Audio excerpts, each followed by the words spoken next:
Let's play on Tuesday night all together here to have one of the most amazing nights at the Emirates. So look, a bit of hardy hard jokes in there, like obviously he doesn't actually want us on the pitch because it's hard for some of our actual players to get on the pitch, so I don't think there's really any chance for me and you to get on there. But he's being a bit light-hearted with it. But what he does want is he wants another unforgettable night. Hey, it's me, half-timehooks, Hokage of the village, and I've been doing a bit of digging, and 52.5% of you that watch me aren't subscribed to the village, yeah?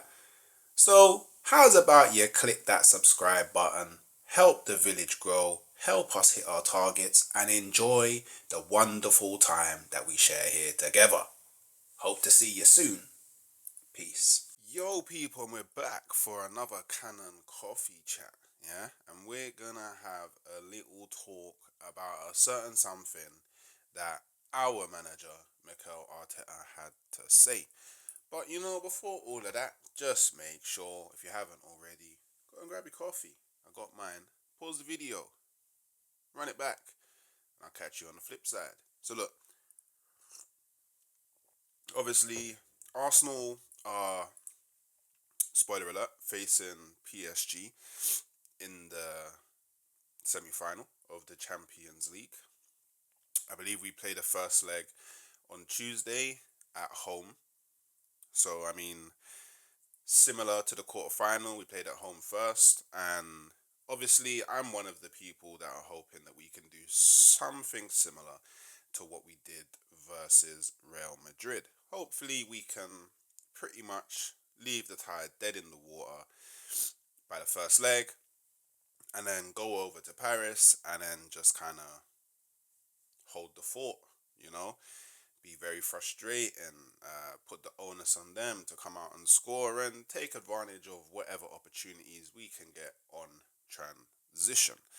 It's going to be a tricky game just because of the likes of, Thomas Partey. Can't use him. It's a big miss. I still think we can get the W without him, but it is a big miss. And we also may potentially have to go into that game without Marino and without Ben White. The reason why I say that is because they were deemed unfit to play against Palace, and since then I haven't really heard whether it's like, yeah, they're 100% going to be back or anything like that. But hopefully the closer we get to the match, we start to hear more news on both of their potential injuries. Now, I think if you guys remember, before we went into the Real Madrid tie, or the first leg more specifically, Arteta, he called upon the fans, called upon the fans. He gave his war cry, his battle cry to the fans. And he's done it again, semi-final, he's done the war cry, yeah? And here's what Mikel Arteta had to say. I want to tell our fans that against PSG, they have to play every ball with us. Pause. Bring your boots, your shin pads, your shorts, your t-shirts. Let's play on Tuesday night all together here to have one of the most amazing nights at the Emirates. So look, a bit of hardy hard jokes in there, like obviously he doesn't actually want us on the pitch because it's hard for some of our actual players to get on the pitch, so I don't think there's really any chance for me and you to get on there. But he's being a bit light-hearted with it. But what he does want is he wants another unforgettable night. He wants PSG to arrive, and from before the game's even kicked off, they're worried. Do you know what I mean? When they're standing in the tunnel waiting to come out to do their like stand in front of the crowd and, do the handshake thing and, you get me, decide with the ref, like, who's going to play where, who's kicking off, all of that stuff. We want to have them shaking, quaking in their boots in the tunnel. Yeah. Obviously, the players have their part to play. Like, they need to come out strong. They need to look fearless in the tunnel. They need to look super confident, super focused. And it needs to be one of them settings where, I don't know if any of you will remember, but Henri said this before. Like, I'm not looking at you, but I know you're looking at me. Do you know what I'm saying? Like, I know you're looking at me. Yeah, cause I'm the guy. Yeah, that's the settings that we need to be on. And the fans can help us create that kind of cauldron. We do need to create a cauldron. We do need to create a fortress and something that, do you know, I've been to a few Arsenal games this season. Not as many as I would have liked to have gone to, but I've gone to like maybe 7 or 8. And some of the times the atmosphere was good, but the thing I find is for large parts in games at the Emirates, like, they'll be next to no sound. Do you know what I mean? It will be quiet, like they'll be next to no sound. It's like, I don't know if it's people are focused on watching the game, or I don't know if it's like people are just not up for it, or maybe maybe large portions of the crowd are just not that way inclined, and I don't know. It could be anything, but usually, again, this is in my experience. Like, you know, it will start off pretty loud, and then maybe we'll do something, and then the crowd will get hyped. They'll get proper hyped. Yeah, and then,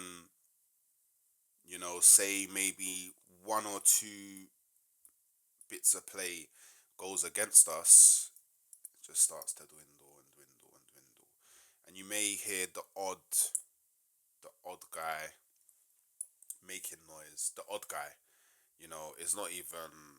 It's not even like, I say the odd guy. It's a bit unfair. Maybe 100 people are trying to make something happen, and then it's like either people will follow or they don't, and more often than not, they don't follow. Do you know what I mean? More often than not, they don't follow. And do you know what? A good example I can give you guys of like how, because even sometimes in winning positions, it's not loud. And a good example of that is I went to the Arsenal Dynamo Zagreb game, and we was winning. We won 3-0, and for the large majority of that game, all I could hear was the Dynamo Zagreb fans. I'll be real. There was like one brother who was like maybe 3 seats along from me, who was like trying to start the chants, and then it's like just like bare people just weren't following up. And I still remember now. I don't know what the hell they were saying, but imagine I'm like right at the top in it, and I can see them like down there, and the Dynamos are going like.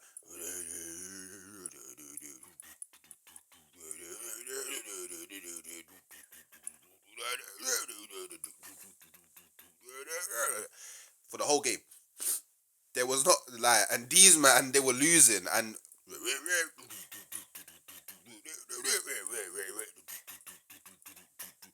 man, it was mad. And I just hope that going into this PSG game, we can do something similar. Like, PSG fans are mad as well, so I know that them man are going to be creating a mad atmosphere, and I don't know if we can compete with that. I'll be real. I don't know if the Arsenal fans can compete with that, because when it depends on the game, but more often than not, unless it's like a big game, we're not really the most vocal. Then even in the big games, like, say for example, like, there's a bit of play where, like, I don't know, Dembele like skips past 2 man, crosses it, Kvaratskhelia picks it up on the edge of the box, does a little dink, clots the ball, hits the crossbar, goes out. Yeah, something like that can quiet the fans immediately, and that's something that won't make it one of the most amazing nights at the Emirates. So, like Arteta, that was his war cry. He wants you, man, because obviously I'm not going to the game, but I'll be making the noise from my room. Don't worry. Hopefully that can transcend all the way over to the Emirates. I'm not too far from it, so maybe, you know what I'm saying. But we need you lot to be loud for the whole game. Yeah, we need you lot to drown out all of the noise from the PSG fans. Yeah, we need you to be so loud for the entire game that Dembele can't think, Kvaratskhelia can't think, Vitinha can't think, Ruiz can't think. I'm saying Due can't think, Donnarumma can't think. That would be beautiful because if he already makes mistakes. So if he's struggling to think because of the noise, it's only going to work in our favor even more. We need to be making these brothers feel like they have gone into an actual war. And then that's when we find out if they're really about this life. So Arsenal fans, you know, especially those of you that are going to the game, because there may be some of you that are not going to the game, but you're going to be in and around the area. There's pubs that are pretty close to the ground. Maybe some of you be watching on your phones outside the ground. I don't know how it goes, don't know how it rolls, but wherever you are, just make sure you're making noise. Yeah? Even if we go behind. Even in the scenario where we concede a goal, make sure you're fully behind the players. Make sure you're wearing your heart on your sleeve and make sure you're backing them until the final whistle has been blown. But yeah, let me know what you think about this kind of war cry from Arteta. Like, do you think it's like, do you think it's becoming a bit cliche now, or do you think there's some genuinity to it? Let me know in the comments below. If you can, like the video, and I'll catch you next time. Peace.